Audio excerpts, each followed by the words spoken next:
This is the Sacred You podcast, and today we're talking about the Ascended Master Sarah. We have a really special interview for you with Alphedia Arara, who's talking about her work with Sarah. And stay tuned to hear Alphedia's channeled message from Sarah about the Holy Grail and lots of other interesting things. Hi, I'm Rachel Goodwin, and I'm a channel and healer who loves to teach and empower others.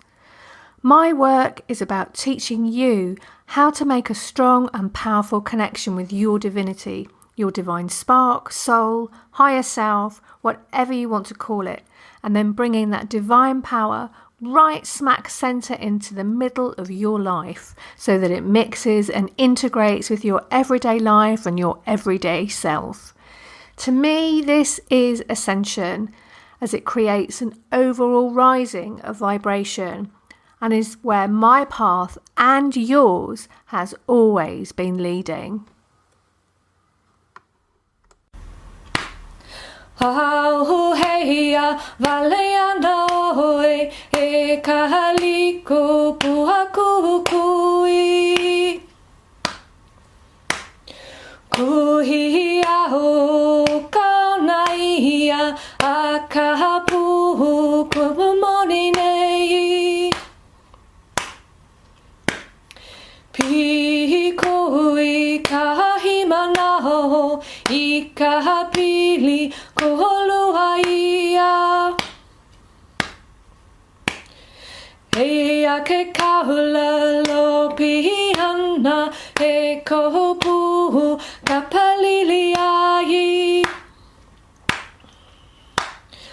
Haina mai kapuana e kahaliko puokukui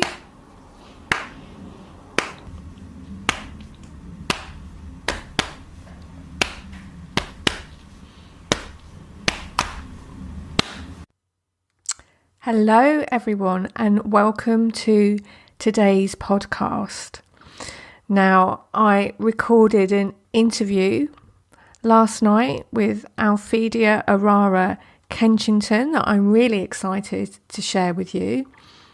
This podcast is being sent out just before Christmas 2018, and me and Alphedia were saying last night about how Sarah has just stepped up and just wanted to be on this podcast because she didn't actually have the time to do it, and neither did I, and yet we both felt like, okay, we've just got to do it now. And it is the time is now. The time is now to talk about Sarah, and she's one of my favourite subjects, so I'm really happy to be bringing this to you today. I've been working with Sarah since 2006, so she's a bit of an obsession of mine. I've had a few years break from kind of working publicly because I moved to Denmark in 2014, and that sort of took up ever such a lot of my time and energy, and I'm just getting back to work now after a few years away.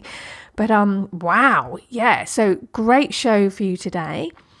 I wanted to start off just by backtracking a bit, because I wanted to tell you about the chant that's at the beginning of the show.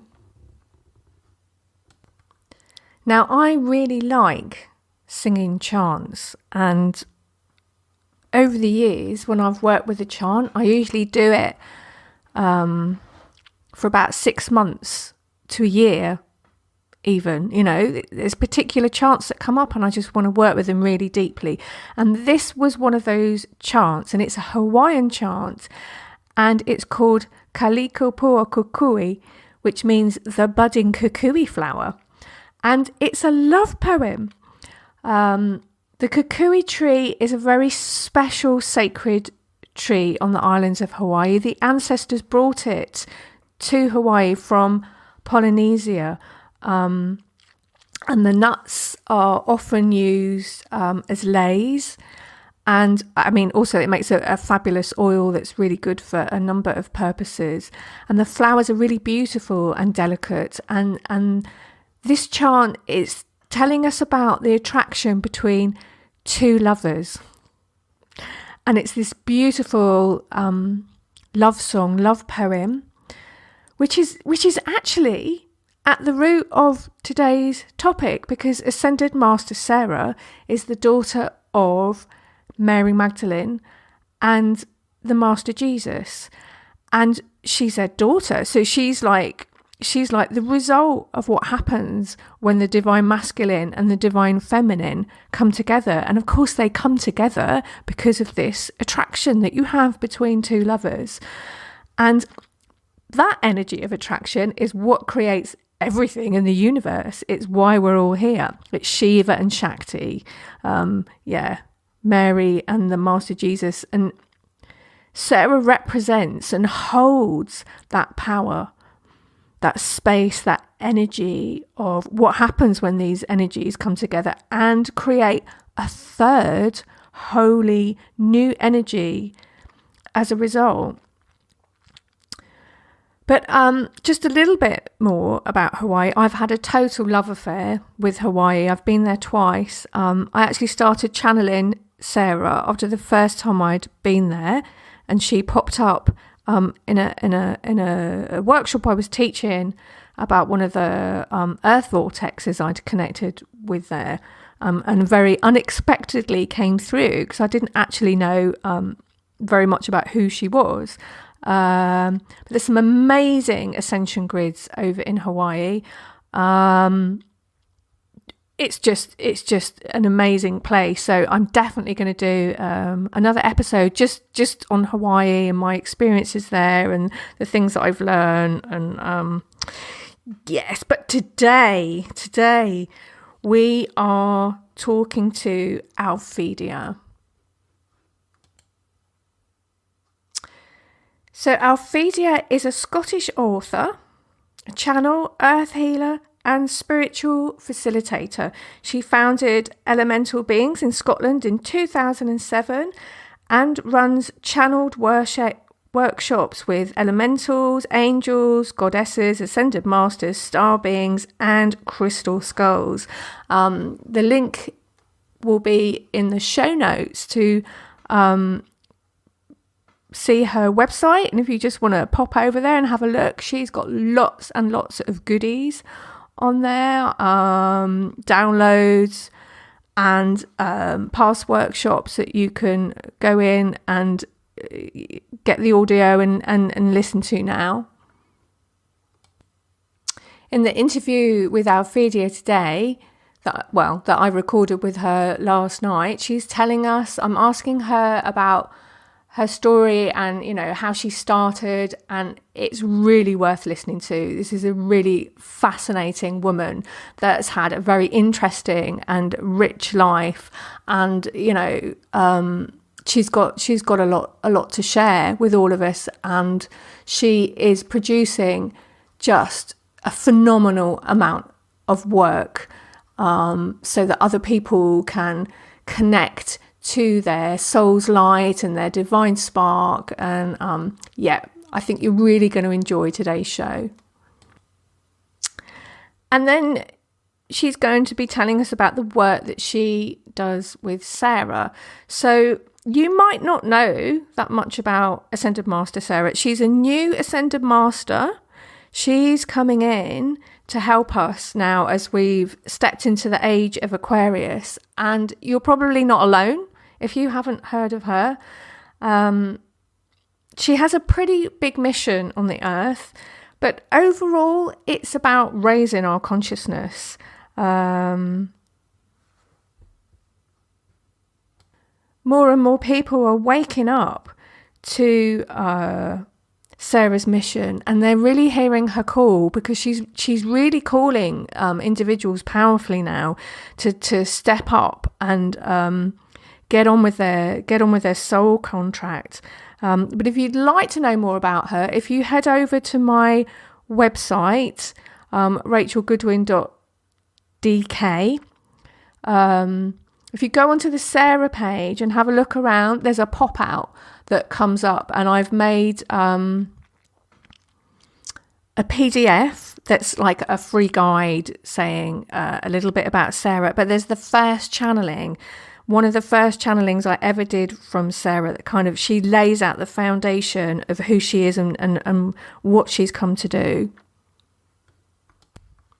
And one of the things that me and Alphedia talk about is that how we think 2019 is really going to be the year where Sarah is going to be just getting a lot more light shone on her and just reaching so many more people. And so since I made the last podcast, I've spent quite a few hours and days and weeks. I've produced a couple of like online courses where you can go and firstly connect with Sarah's energy, because it is a bit of a different energy, her energy. So it can be really helpful to get an attunement to it. And then there's another course. The part 2 of that course is getting more information about who she is and what she's come to do. So I'll put those in the show notes as well.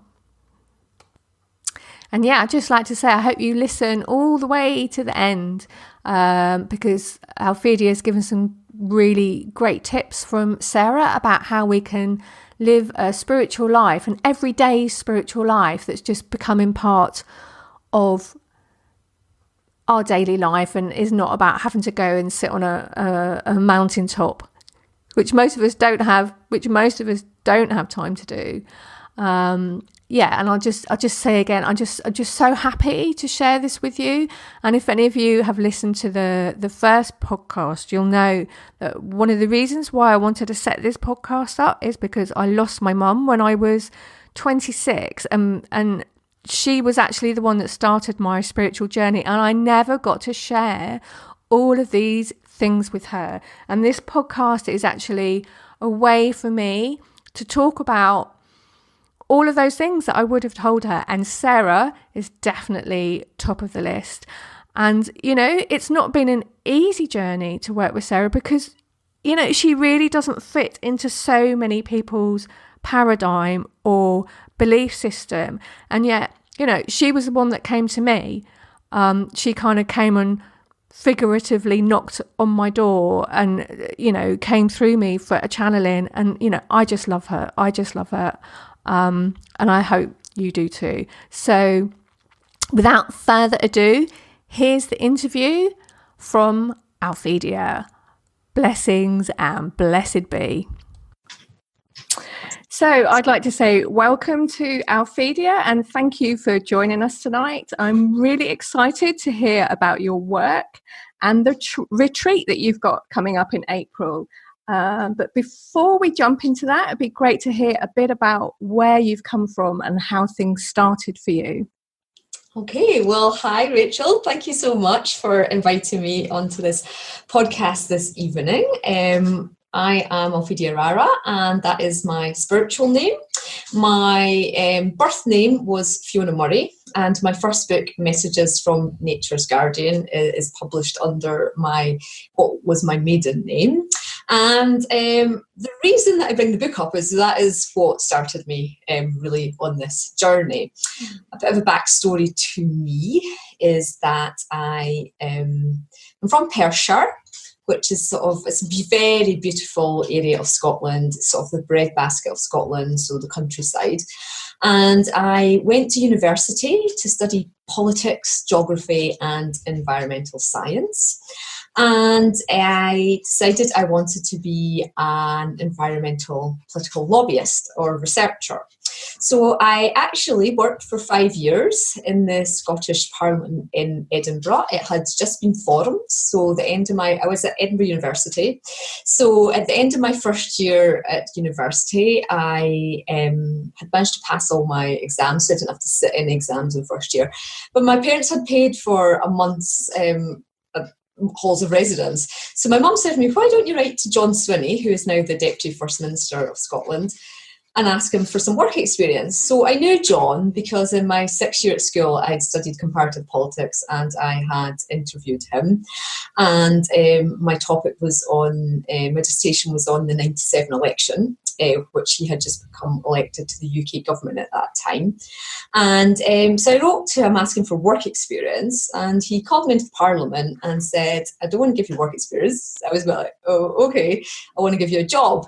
So he employed me in the constituency office to start with, and then the next year he was the deputy shadow first minister at that time. So I kind of went in quite high up straight away. He then asked me after a summer of running his office, because the girl that worked for him, Elaine, bless her, she went off to Australia for a month. So here was me at 19 running the deputy first minister's office. It was a total baptism of fire. But it was such good grounding for the work I do now, because, you know, I came across so many people in so many different walks of life in so many different situations. I then went to start working in Parliament whilst I was also a student for him. And when I graduated, I got a job as the SNP's Environment and Rural Affairs Advisor in Parliament. And I really enjoyed that job, but unfortunately I took seriously ill after I was given the flu vaccine. We were considered frontline staff, and I wasn't awake at that time to know that it might not be the best thing for me. And unfortunately I was left bedridden for a year and a half, completely unable to move apart from the neck up. So I could still talk, but I couldn't feed myself, I had to be toileted, and it was just a bit of an interesting experience. I had moved jobs. I'd moved to work for RSPB Scotland, who are the Royal Society for Protection of Birds, as a conservation policy officer, but I was still really in the thick of scientific work. And I'd always been interested in fairies, though, and nature.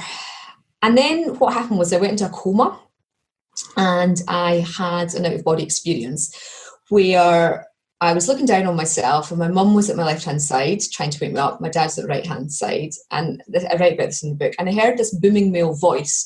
At the time, I just thought it was God. I'd been brought up a Christian, saying, it was a male voice, you now have the choice whether to live or to die. And I remember saying, I don't want to die yet. I'm only 23. I've got too much to live for. And I was flung back into my body. My mum slapped the side of my face, and I came back round. And I then started to have people send me angel cards, and considering being in my bed I'd been off work for 6 months prior to this happening. I'd been unable to move for 4 months. It was strange that all these angel messages sort of started coming in various shapes or form. And then I was taken into hospital, and they said it was the medication that they had me on that had caused a complete shutdown of my brain. Basically, I had meningitis that was undiagnosed, and it caused complete shutdown of the central nervous system. The NHS said there was nothing they could do to help us, so try anything alternative. There's nothing we could do. I also could not tolerate any artificial light at this time, so I had to be in the dark all the time, and I couldn't watch TV. I could only listen to the radio or somebody talking for about an hour a day. So I was completely immersed in the dark night of the soul experience. And luckily I had been an athlete, and I used to be a sprinter, and I had been in the national squad, and we'd been trained in a lot of visualization, and so I used to just lie visualizing. Now I know what I know about the law of attraction. I would just visualize myself actually walking up the aisle, because the NHS said to me, at best you'll be in a wheelchair if we ever get you moving again. And so I just visualize, and I'd also been dumped by my fiance at the same time as well, so it wasn't the best time of my life.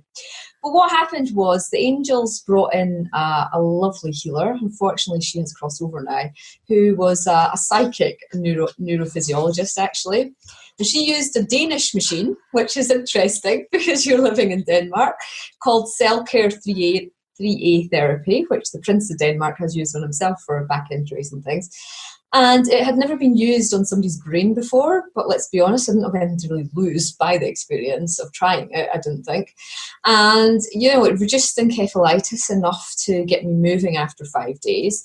And then after 2 weeks, she came back and we had to go on this machine for an hour and a half a day. It blasted an ion at you that a Danish architect and physicist had managed to capture, which is just the ions that trees release.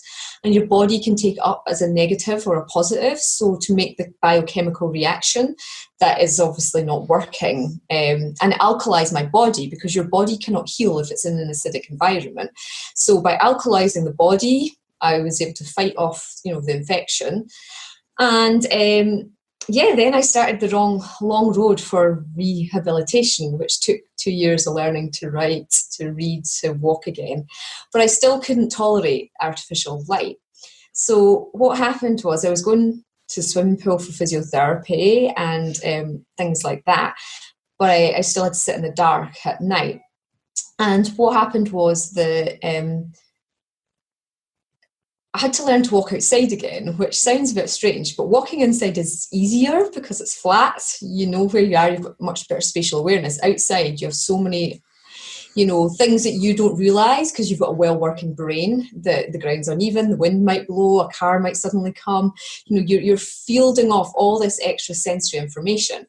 But for me, I hadn't been outside for 2.5 years. I was in the same room for over 1.5 years. Can imagine that, not even out to go to the toilet. And I started to notice the plants and flowers look different. There seemed to be an energy on them that I hadn't ever noticed before. And I was like, what is that? And eventually I spoke to a neurophysiologist about how I'd seen this man walking towards me and he looked like my granddad, but he was in spirit form. And I had shouted out, no, I'm not ready for this yet. And then I didn't know she was psychic at the time. And she thought, okay, she's waking up to this experience. So she started to talk to me about, what do you think happens after death? And I said, I don't, you just die. And she went, no, you don't. You have a soul. Your soul continues on.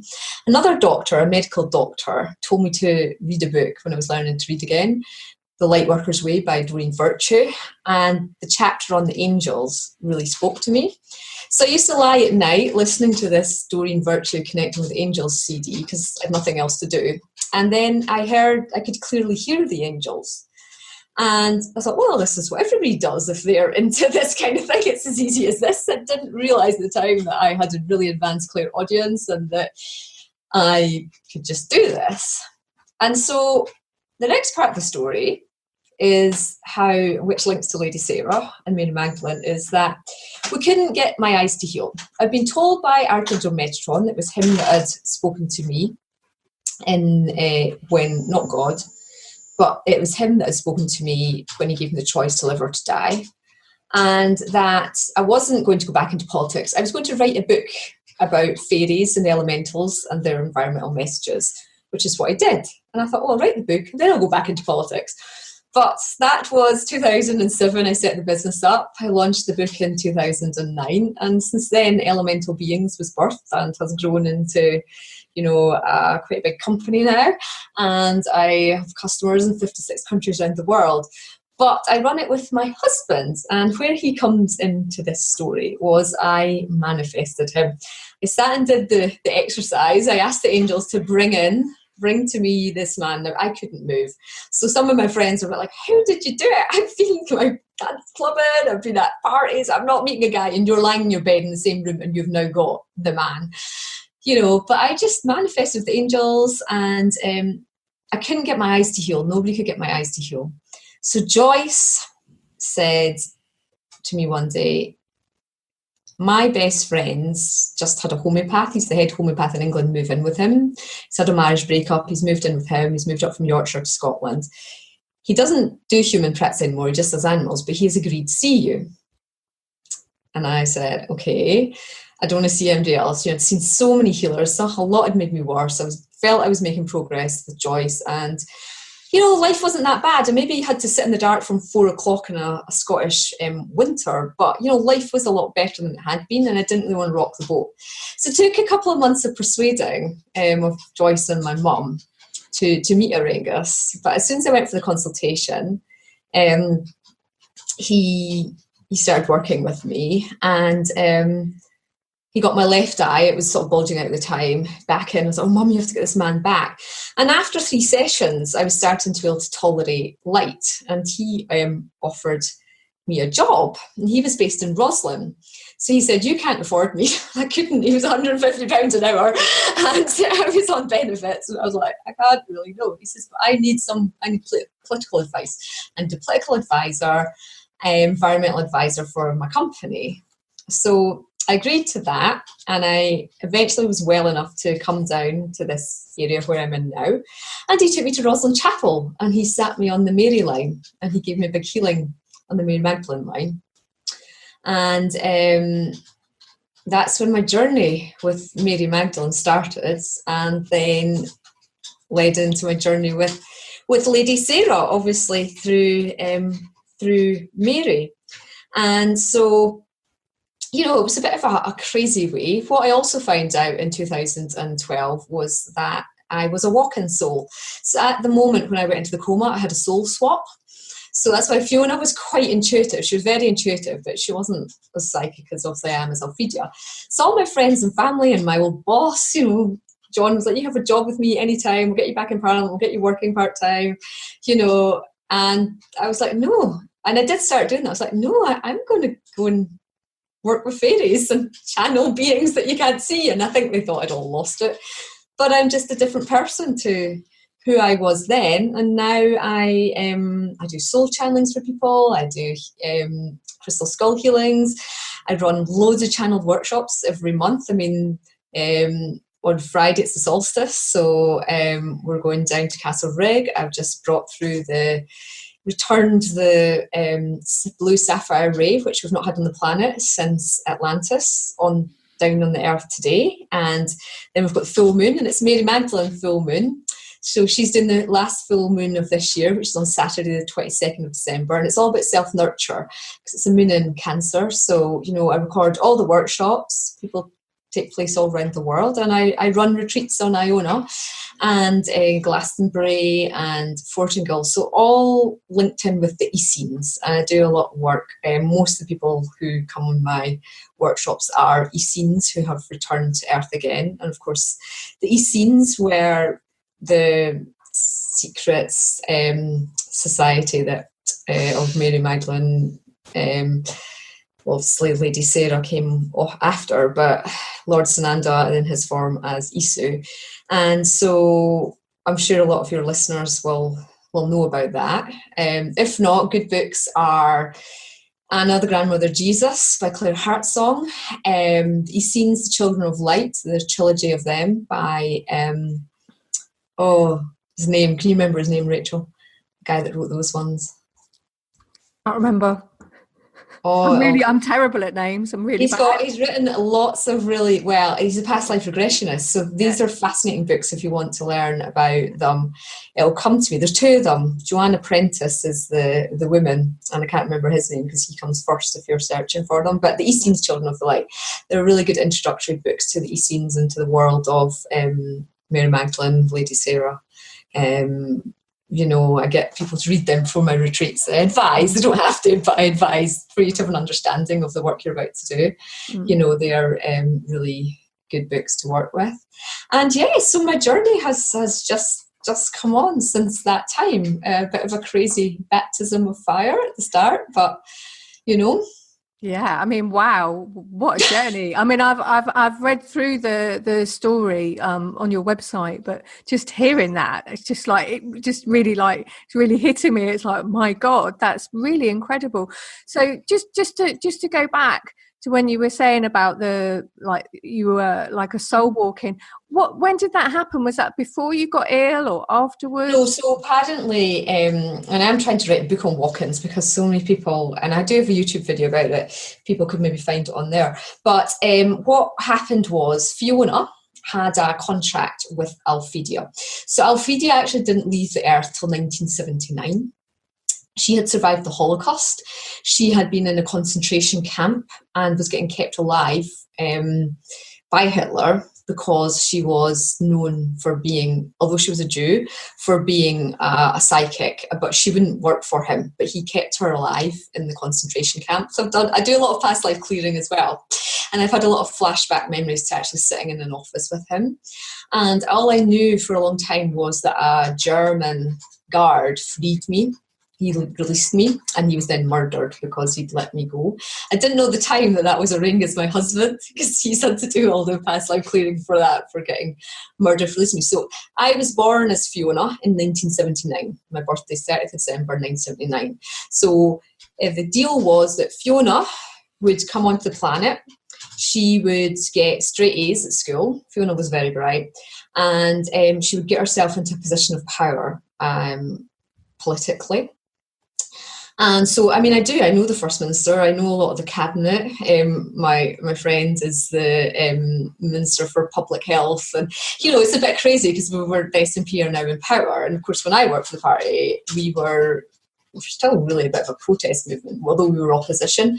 People didn't take you seriously. And when I told people in politics I was working for the SNP, I mean, I was at Edinburgh University, Gordon Brown had gone there, who used to be the British Prime Minister. They were like, why are you associating yourself with them? You'll never get a civil service job. You'll never do X, Y, and Z. And it's like, no, but I really believe in, moving autonomy away from Westminster and all the corruption and everything there. And I want a Scottish Parliament and I want independence. And, so Fiona did all that so that Alphedia could come in with, status is the wrong thing to say, but come in, with some credentials for people to take her seriously in terms of, because it did wake up a lot of political people were, okay, so what is it she's doing? I mean, a lot of them blocked me as well on Facebook, but, it did get into their consciousness. Okay, so there's another path you can sort of take.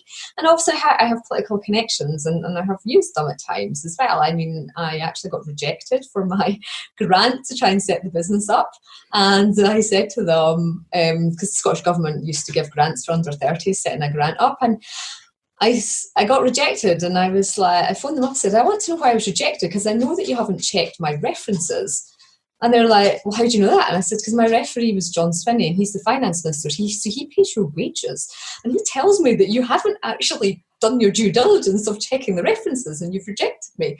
I got the money the next day. And that wasn't like trying to call rank. It was just a case of they weren't following their procedures. You know what I mean? It was calling, part of my mission is to shine light into areas of darkness or where the people are not in integrity. And, a lot of the work I do with people is to help them get into their soul integrity, get rid of the personality and the ego within the self. And that's a lot of the work that Lady Sarah and Mary Magdalene were all about as well, is getting into that true soul integrity place. And that is what we all have to do at this time. We're moving into the fifth dimension. We're already there, a lot of us. But you have to have that place of non-judgment, truth, integrity, and peace and compassion. A lot of Lady Sarah's work is the compassion work. She carries the compassion codes, a bit like Kuan Yin. So, you have to get yourself into that place, and you may be put in position like I was put into position. And so 2003, Alphedia came into body and shared a body until Fiona departed in August 2004. So that year I was lying in my bed, not able to move. I think it was Alphedia's strength that kept Fiona alive in that period until everything was slotted into place, because I was never meant to get as ill as I did. I always knew, though, at 16, I knew I was going to end up in my bed, not able to move. I remember saying that to a friend, I'm going to get severe ME and end up bedridden. And so when it hit me, it wasn't really that much of a surprise, but I didn't think I was going to be in bed for a year and a half. That was a bit beyond it, because that wasn't the soul contract. And that is something for people to take into account as well, that our guides are always working with us, but sometimes things on earth happen. I had that vaccine. I shouldn't have had that vaccine. Turns out I have a condition called chemical sensitivity syndrome. I should never have, I was allergic to everything as a child. So putting toxins into me, I was the first year of the MMR in the UK at 16, and that's when my post-viral syndrome started. I got post-viral syndrome when I was sitting my hires, so I didn't actually sit any prelims for my hires. That's the equivalent of A-level in England. And, I had to go straight into exams, which was quite stressful not having the backup. But, so so that's where it all started and went a bit wrong, but I got through it. I got through it, and it's been years. It's still years. I still have a twisted spine. I still have some physical issues, but it's now 15 years this year since that all happened to me. So, yeah. When you think about it now and when you talk about it now, does it feel like something that just happened a long time ago, or is it kind of still with you that you were that ill? It's interesting. I got. Yeah, you think you've dealt with it, but it just comes up in layers. I got quite bad post-traumatic stress disorder 5 years ago, and I actually had to speak to a doctor because my husband's a homeopathic doctor, so I generally don't have to take any medication. But I really felt I needed to speak to the doctor, see if I could get some form of counselling or something. And I said, I don't understand why this has happened to me now. It's 10 years since the collapse happened. She said, no, the 10-year anniversary, it's really common.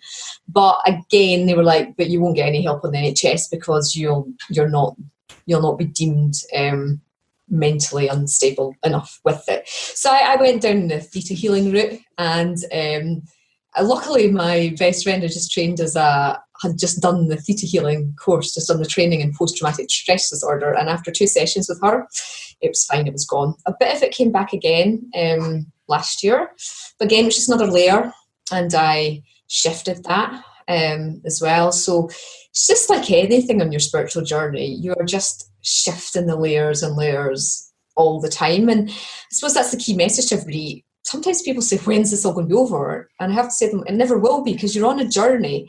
You're on a journey. You're not running a race. It's a journey, and you can go on different paths on the journey, and you make different choices. But I suppose my job now is to help people get through the fastest route for their soul journey, and the quickest, swiftest and easiest route. And that's why so many people work with me. The workshops, it's all about clearing. But of course I do a lot of earth healing work, and that is one of the things that people don't know so much about the Essenes, but they were doing so much earth healing work. Mary Magdalene did a lot of earth healing work. Lord Sananda Zishu was doing a lot of earth healing work. They were anchoring the grids. They were connecting up to the Christ consciousness grids of light. And that's what the whole thing was actually about. They were trying to change the consciousness of human consciousness, humanity, to move people more into that place of love and out of the fear, and up against the Roman Empire, which was very fear-based. And that's what we're going through again, which is why so many Essenes are back on the planet. A lot of Essenes are members of the Melchizedek order, if not all of them. Again, that is written about in the book, The Essene, the Children of the Light. And I've channeled a lot of Master Melchizedek workshops to help the members of the order. They're all up on the website as well. You can listen to them at any time if you feel a member of the order, just to remember their role, why they're on the earth, what is the earth work that you're actually all here, to do. And it can just be to carry one code. It can be the last retreat I ran was activating the golden Merkaba of the earth. We're working with our Merkabas and things. So there's just so many different routes your soul can take with it. Everybody's path is different. And it is just the way I see things. It's like, you're a bit like a tradesman who turns up with so many different tools to do a job for you. And you don't know what tools you're going to need at any moment. So the more tools you have in your spiritual toolbox, the more wisdom you have, then the easier it is to navigate through the path and to fulfill your mission, which is kind of a bit like the message that I just channeled yesterday from Lady Sarah and what she is saying about it all as well, which I think will be helpful for people to listen to later in this. Maybe you want to share that now. Feels like a good moment. Would you like to share it with us? So for everybody to know, I am a channel. So I'm really clairaudient. I can hear, but I've worked a lot on my claircognizance, so I can just channel through the words. And I'm running a retreat on Iona with Lady Sarah, and I realised a lot of people didn't know who she was. Even customers who'd been following my Facebook page for years went, who's Lady Sarah? I was like, well, she's the daughter of Lord Sananda. Sorry, we always call him Lord Sananda. When he speaks to me from that timeline, he calls himself, or Mary Magdalene calls him Isu. They rarely use the word Jesus, but I suppose that's got Christian connotations, Christian church connotations. But she talks about Isu. Anyway, so Lady Sarah is the daughter of Mary Magdalene and Isu, and that's been a secret that's been tried to be buried for a long, long time, and she's now more people are known about her. Also, Dan Brown sort of made the connection between Mary Magdalene and Jesus very famous in his book, the Da Vinci Code. And I know I just live half an hour from Rosslyn Chapel now for a reason. I'm one of the guardians, and that's the red herring. The real energy portal is in the Glen. But so she came through yesterday for me, which was the 18th of December, and she said that. Well, I'll just read her message to you. It is on my webpage. If you would like to hear Sarah speaking directly in a channeled message, you can go onto the homepage of my website and you'll see a link to actually listen, which can be a nice thing to do to get the codes coming through from the channeling live. But when you listen to channeled messages, it's just good to go into your heart so your ego doesn't get in the way. Some of this information will be new to a lot of you. Some of you might know this in your heart as a truth, but it's just about connecting into what is true for you. And I think it's a fascinating message. Greetings, beloved ones. I am very honoured indeed to have this opportunity to come forth and to communicate with you all. I have been waiting until the time is right for more and more to remember me and to remember the codes I carry and what I represent as a lineage. Although I never met my father in physical form, I carry the codes and the frequencies of the union of the divine masculine and the divine feminine. On earth, I was taught by my mother the importance of heart healing, the importance of being, and the importance of the connection with Mother Earth and with divine source. I would not say my time was easy whilst incarnate on the earth plane, for I was born in France, and I travelled through the Gallic lands up to what you know as Glastonbury. From there forth I travelled on to Iona, which was the Druid land at the time, and learnt of the Celtic wisdom. I travelled to Wales, where I met my husband and brought up my family. My path has been cloaked and hidden until now, when it is ready for the information to come forth. I am connecting with many souls once again who have been Essenes and have met me in other forms of incarnations. For those who are hearing my call at this time, it is because you are ready to start to harness the inner heart wisdom. I was birthed as a master soul. I was birthed through the energies of two master souls. And I was, and I still am, playing an important role in the stabilization of the earth grids. The energies at this time are requiring those light workers who are ready to activate their Merkaba light bodies and start to do the work Mother Gaia, Mother Earth, is requiring for her ascension journey. I come again to unlock what you call the Holy Grail. The Holy Grail is within. The Holy Grail is the union, the masculine and the feminine in perfect form. And through that, through the meeting of the energies within the crown chakra, the Holy Grail, the gateway, pure consciousness awakens within. Mother Gaia at this time is requiring for the balance of the male and the female to return, so that there is no differentiation energetically between the masculine and the feminine in terms of balance, in terms of importance, and in terms of unity consciousness. That, my dearest, is what the Holy Grail is.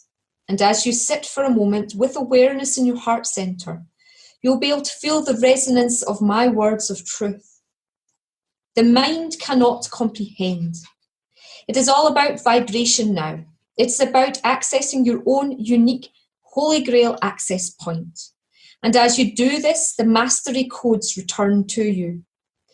Mastery codes activate within the land, and you come fully into your sovereign power of clarity, compassion, and self-nurture.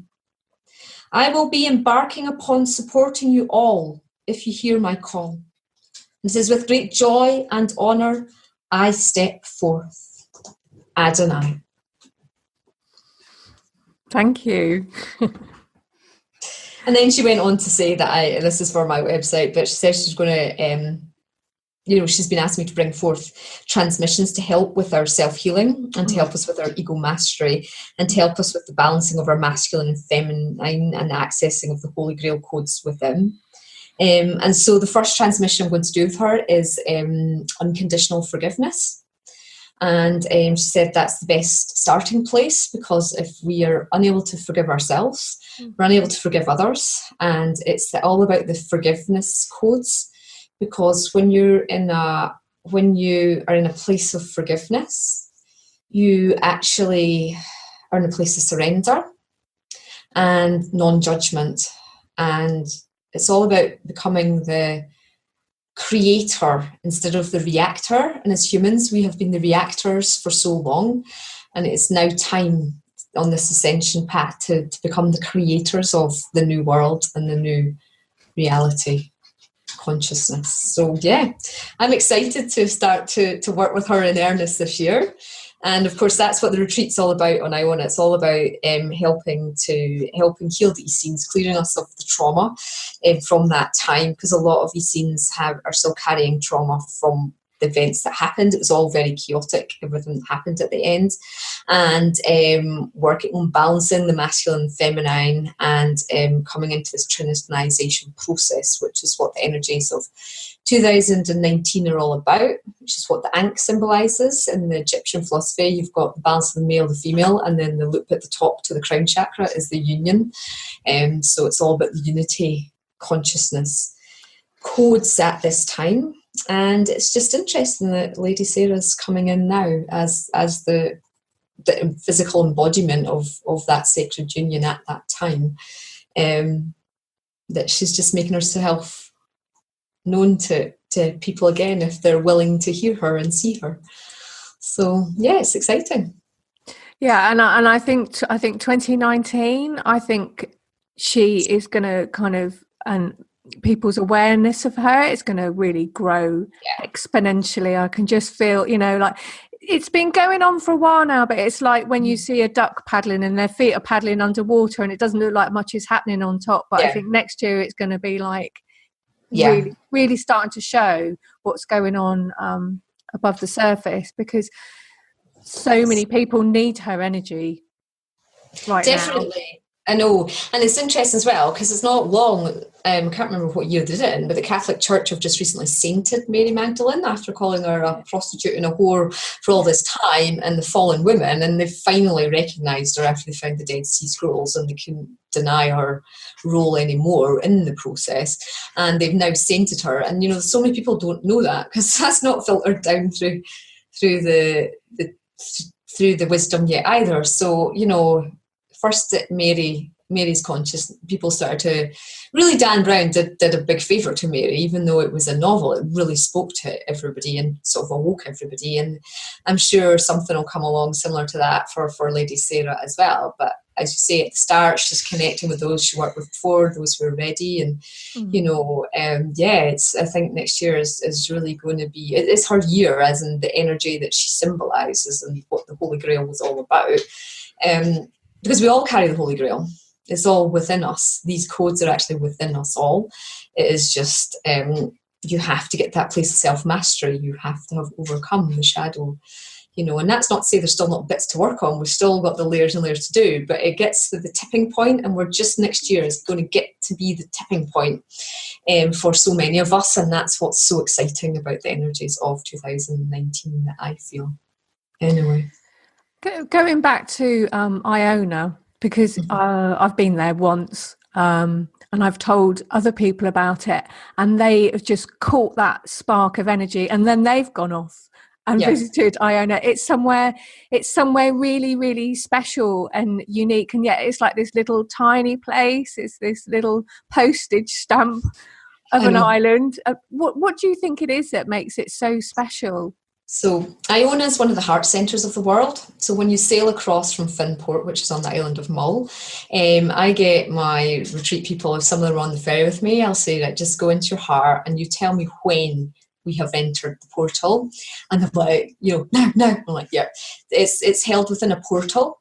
So what happens with Iona is, obviously St. Columba went there, brought Christianity into it. It was the Druid library, they're known as, but all the knowledge and the codes and symbols for the Druids in the land and the stones wasn't written down. But we go out there, we connect and we reclaim that knowledge.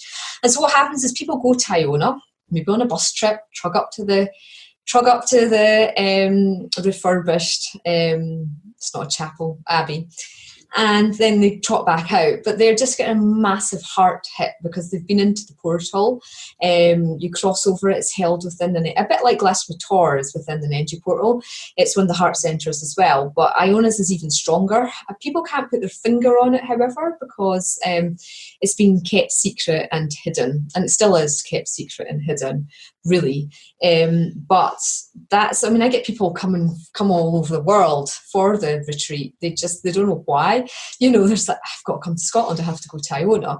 And as you say, it's a tiny island, it's only 5 miles long. Its population's about 200 who live on it, and there's nothing to do really. There's a bar and a couple of hotels and a shop, and some touristy shops and the abbey. But it's a heart healing place, so people go there and their heart opens. A lot of people go when they're going through divorce or if they're grieving, and they don't know why they're there, but it's just Mother Earth's heart. She's just loving us all the time.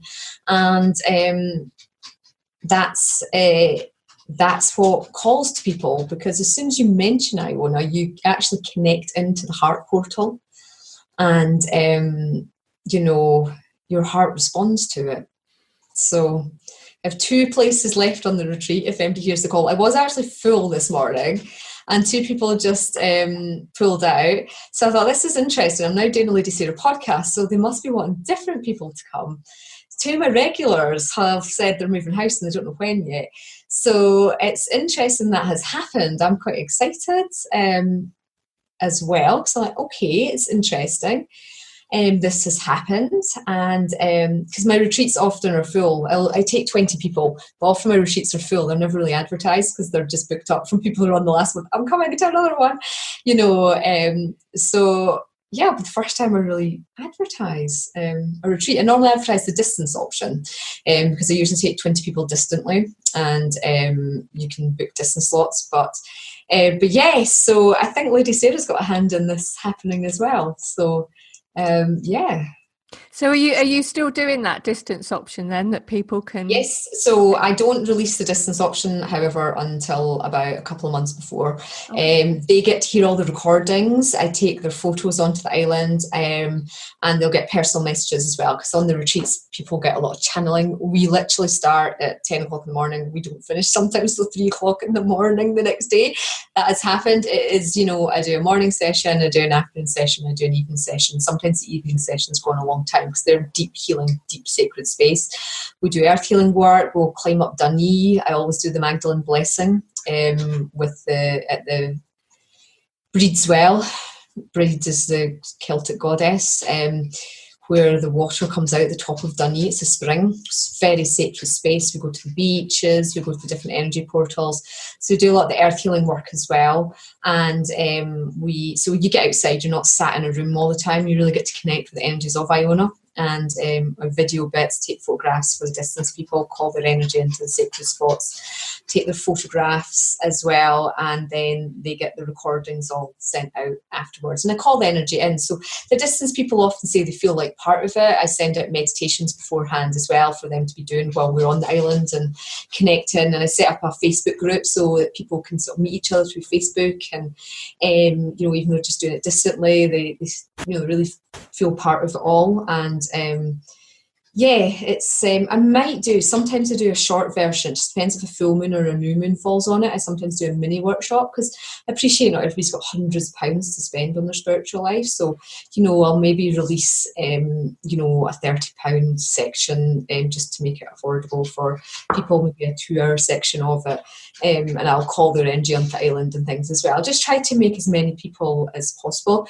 and it's really just to cover the cost of the recording, obviously paying someone to do all the recording and fixing all the sound work, and just staff time sending out there's so much work behind the scenes that people don't see about. You'll know yourself with doing podcasts, all the editing hours, and the whole backstory behind. Once you run a spiritual business of this size, you do require the manpower behind the scenes of people like Dawn or Angus.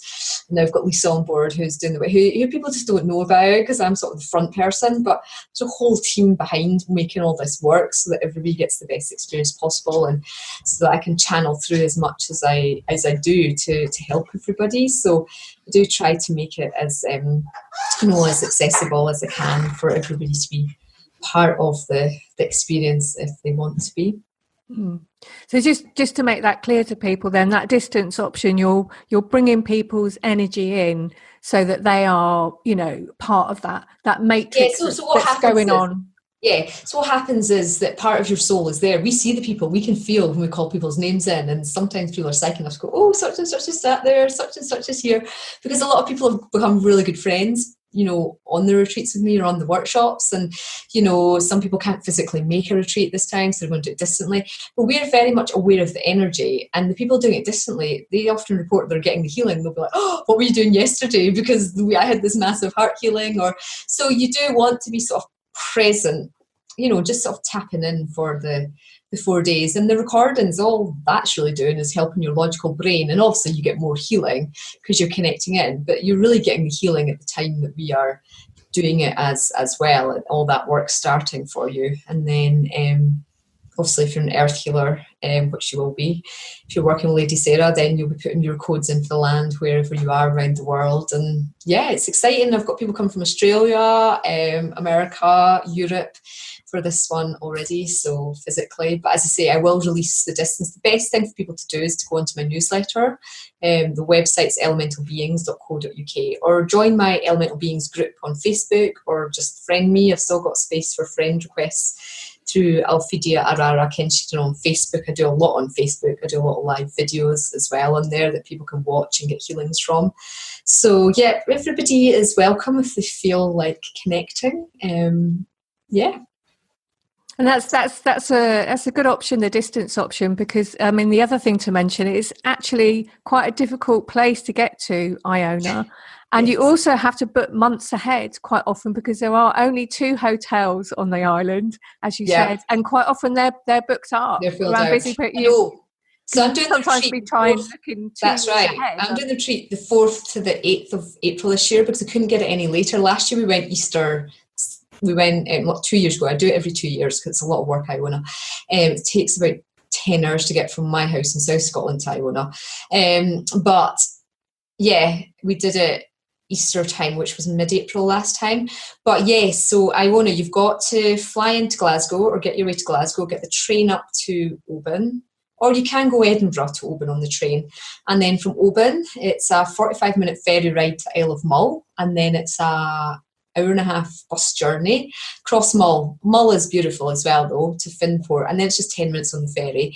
And we hire out the whole of the youth hostel. It's the only place that's big enough for for a retreat size. I take 25 people, including staff, and we do all the foods for everybody. So you get everything included. You get your food, you get all the teachings, and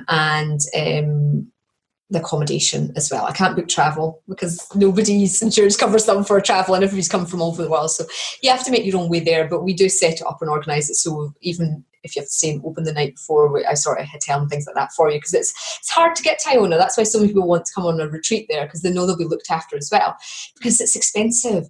The hotels, for the food, you're £20 a head just for a simple course, just because food costs so much. So we get a special permit to get a vehicle on the island. We take all the food with us. We do all our own vegetarian cooking, and it's also a retreat where you're building community. So we do a special Isi meal, similar to how they did it on the last night. Get everybody to wear white, and we do the Mary Magdalene. It might be different this year. Maybe Lady Sarah will do the foot blessing. It'll be interesting to channel that. We make it very sacred for the last night, and that's often on the last night after 4 intense days on Iona, and you're working hard. Although it's a retreat, it's not a retreat where you're going to just lie and have a little sleep and recover from anything. You are going to do serious, deep spiritual work, and that's what makes the retreats in Iona so intense. And transformative on a soul level for you, so you can get really, really deep healing, wisdom and guidance. And I do the distance people's messages when we come back. Obviously, everybody who's on the island gets that sacred time in the messages as well.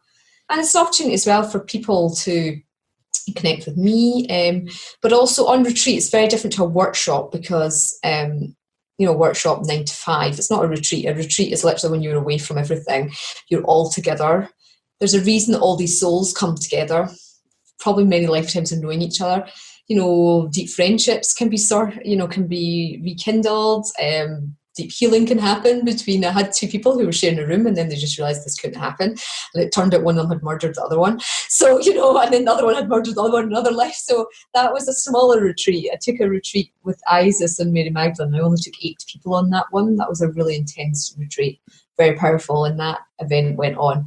So you just never know what's going to come up. You never know what the souls are there for. So as a facilitator, it's one of my more, that's why I only do it every 2 years. It's one of my more daunting places in a way, just because for me as a facilitator, I have to really be in the zone to totally expect the unexpected and to just be able to hold the energies, because people can react on Ion as well in unexpected ways, and people can have, things come up. And so I do, there is time for me to do one-to-one stuff with people as well. You get a free afternoon off to go and explore Island Staffa or different parts of the island, the chapel, wherever you want to go, or just have a sleep if you want to sleep that afternoon. But also it's an opportunity. I don't get time off in that time. It's for me doing one-to-one assistance with people if they need it, because you're there to be supported, with whatever you are going through. And the group supports people as well. So it's a really nurturing experience to be on Iona. I mean, I've run retreats in lots of places, but Iona is definitely an area of deep nurture. First retreat I ran there was in 2013, and very good retreat as well. But a lot of stuff of a similar theme came up for a lot of people, and a lot of revelations, and that came as a bit of an eye-opener for me as the facilitator, really knowing I have to be at the top of my game when I'm doing a retreat there, if you know what I mean. There's no space or time for me to wobble in any areas of it, because I'm never off. I was helping a woman through cancer and we got her cured, actually, I think, on one of the retreats. I don't want to say we, she cured herself, but we were up late at night. As always happens doing healings. In fact, that's happened in a couple of retreats, just because that's what your body's needing, the shift into self-healing again. I do believe you can heal yourself from anything, because you just make that shift that is required. And Iona is certainly a place to go if you're looking for deep healing, for sure. I'm a bit worried you're going to have so many people trying to come on the retreat now. I've got 2 spaces left. Oh yeah, no. Do you know what? The right people come, and I do start taking. Well, this is what happens, and then I start taking a waiting list for 2 years' time, because that's why 18 places. Well, I think 16 places were already taken for this one. So I've got a couple of people who have got in. But yeah, no, it's perfect. It's great. It'll be what it is. I just totally trust the energies, and it's a good experience, definitely, for sure. I mean, there's so many things that I could ask you about and that we could talk about, but I'm aware that time is getting on now. Yeah. So I've really enjoyed hearing about like your political career, and the way you've gone through these different ways of healing and where you are now. And I kind of love that you've come from this very what's the word, kind of proper background in your work. Yes. and now conventional, I think. Conventional. Yeah, conventional. Although I was a firebrand in politics. I was obviously on the side of we were trying to bring in the change. I've always been about helping change things. I wanted better protection for the environment, which is what took me into environmental politics, and doing all that. But yes, I had a very middle class conventional upbringing. Yes, that's true. And now you're really, really stepping into working with Sarah. And now I'm out there. I'm just Star beings, no bother. Oh, that's what we'll do. The Syrians. The Syrians always come through my retreats as well. It'll be interesting to see what star beings come through on the retreat too, and because they were all working with star beings channeling as well. So yeah, you're right. And out there. But when I was younger, I didn't share this story. I mean, my mum was the flower secretary. I was brought up very much in the Church of Scotland. For those that don't know the Church of Scotland, it's much more lenient, I would say, much less rules than the Church of England and Catholicism. Obviously, it's not part of that. But, I remember at Sunday school standing up and saying in front of the whole congregation, who I knew because I'd been in the church since day dot, Mary Magdalene was not a prostitute. And one of my friends was like, what are you doing? And I was like, I don't know, because I stood up and shouted it. And then I was like, she said, just sit back down. And I sat back down, and the minister's like, okay, so now we'll sing the hymn, blah, blah, blah. So I obviously knew then what I was going to be doing in the future, even though it was Fiona. She was probably in the scene too, actually. Bless her.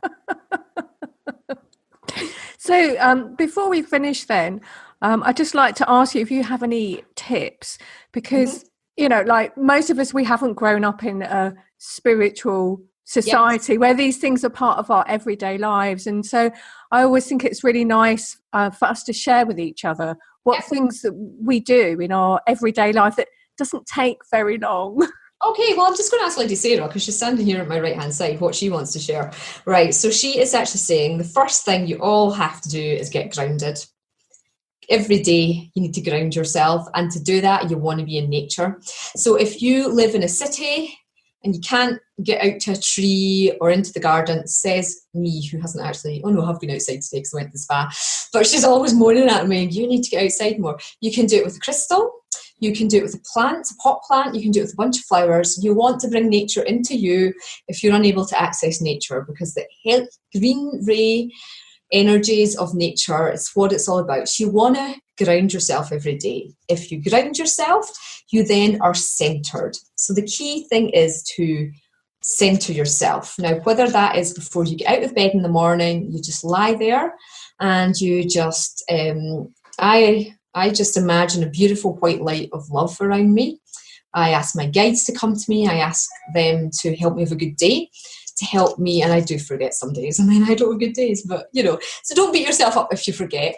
I don't remember to do it every day. But if you put the intent out there to live your life this way, and that you're going to, be in your truth and your integrity, the key thing is to get into your heart.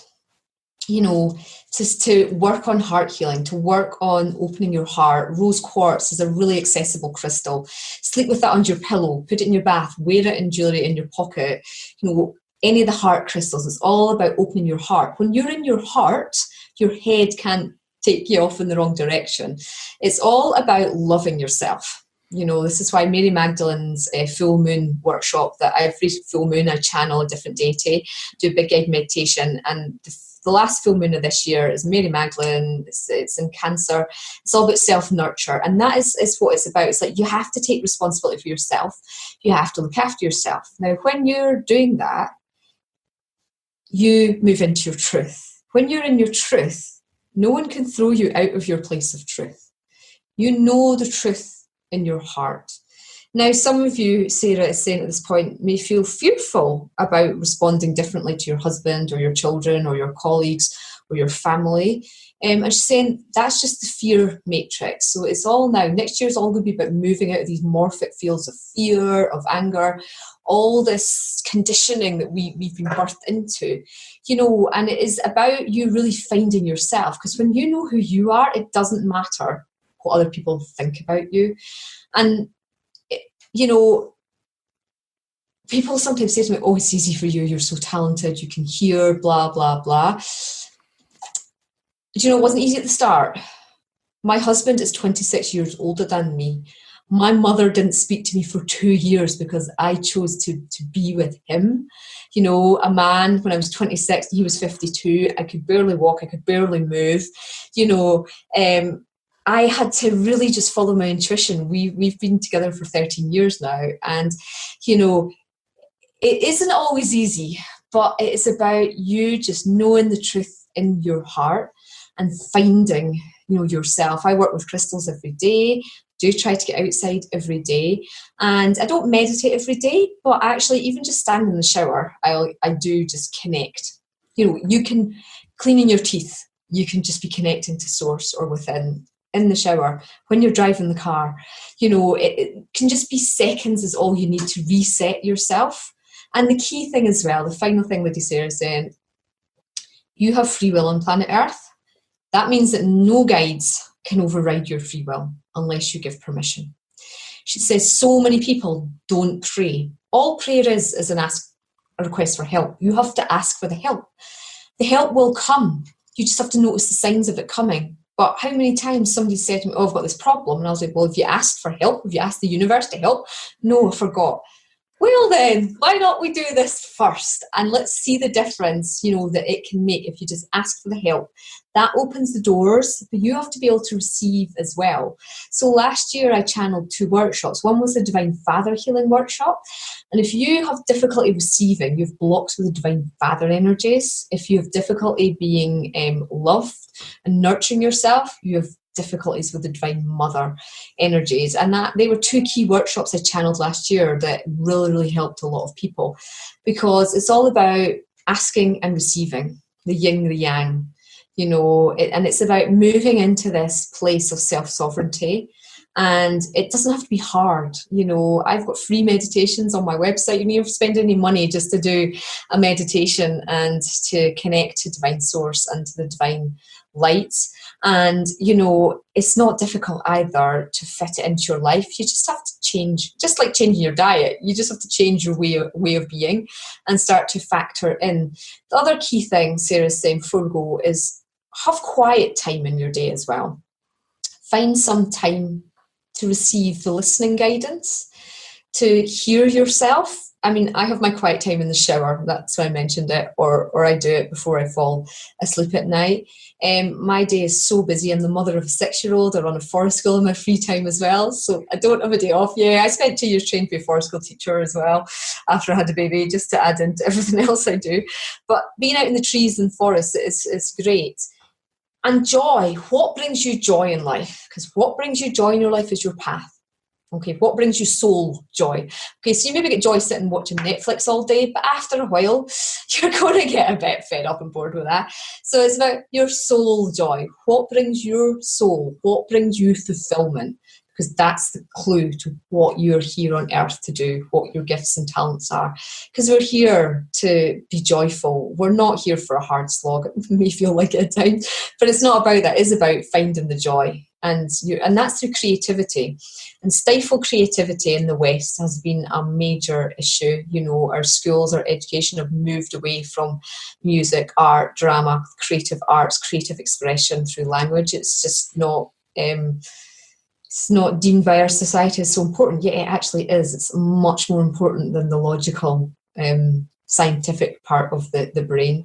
It's really about developing your right brain, because as you develop your right brain, you open up your sixth sense and you can be receiving information just like I do. I've spent a long time honing my spiritual gifts in this lifetime and in many other lifetimes, but I'm sure you can all do that as well. You just have to believe in yourself and know that you are a beautiful soul, talented soul. You have your own unique gifts and talents, and you can do anything you want to do if you're in divine alignment and it's from the purity of the heart. So I'd just like to thank you so much, Alphedia, just clear my throat there, for such a rich and interesting interview. That's just been wonderful to talk to you. Thank you. Thank you so much. And I'll put all the links in the show notes for all the things that we've been talking about, so people can just scroll down and just find everything there. So yeah. Great. Thank you very much for inviting me on. Yeah. Oh, you're welcome. You're welcome. And let's chat again another time. Thank you. And thank you for being a voice for Lady Sarah, and good luck with all your work with her. And thank you for doing your podcasts. And, I'll share it all around all my groups and things so people can get onto your page as well and connect with all the work that you're doing too. So it's been wonderful to meet you virtually, Rachel. I'm sure we'll meet in person one day. Yes. Thank you very much. Goodbye for now. Bye. So I really hope you enjoyed the interview with Alphedia. I could have gone on for a couple more hours asking her questions. It was so interesting. So I hope we get a chance to have another chat with her again in the future. But before we go, I just wanted to tell you about I have an Ascended Master Sarah Facebook page. Also have a Sarah's Sacred Circle group where we get to work with Sarah's teachings. Sarah's giving me a 12-month forecast for 2019 where each month has a theme for us to work with, and we're going to be doing that in the group. You can see that on the rachelgoodwin.dk Sarah webpage. You can just scroll down and you'll see how to join the Sacred Circle group there. And lastly, we have a course coming up in January 2019. It will be available afterwards as well, but if you want to join it live for those 3 weeks, it starts on the 6th of January, and it's for those of you who feel called by Sarah, and we'll be looking at your connection to her. Some people feel their soul aspect, some people feel they are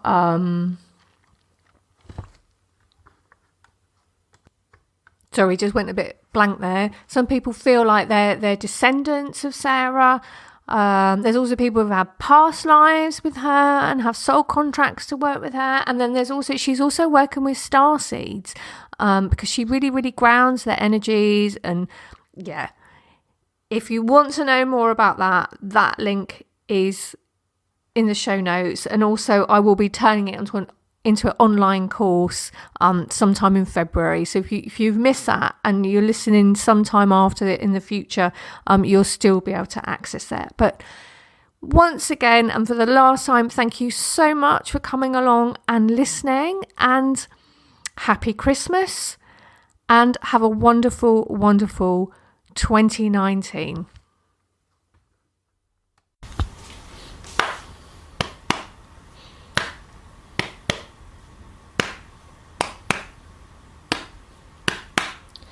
Auheia valeana oe e kahaliko puakukui Kuhia o kaunaia a kahapu ke momoni nei Piko I kahimanao I kahapili ko haloa ia Hea ke kaula lo pihana he kopu kapalili ai Haina mai kapuana e kahaliko puhakukui Auheia valeana oe e kahaliko puhakukui Kuhia o kaunaia a kahapu kumamoni nei Piko I kahimanao I kahapili ko holua ia Hea ke kaula lo pihana e kopu kapalili ai Haina mai kapuana e kahaliko puakukui Auheia valeana oe e kahaliko puakukui Kuhia o kaunaia a kahapu ke momoni nei Piko I kahimanao I kahapili ko aloha ia Ia ke kaula lo pihana he kopu ka palili ai.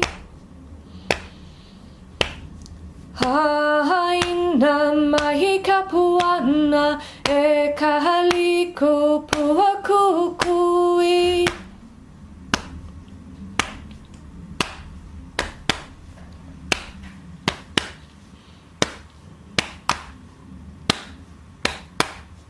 He noa no na ka ui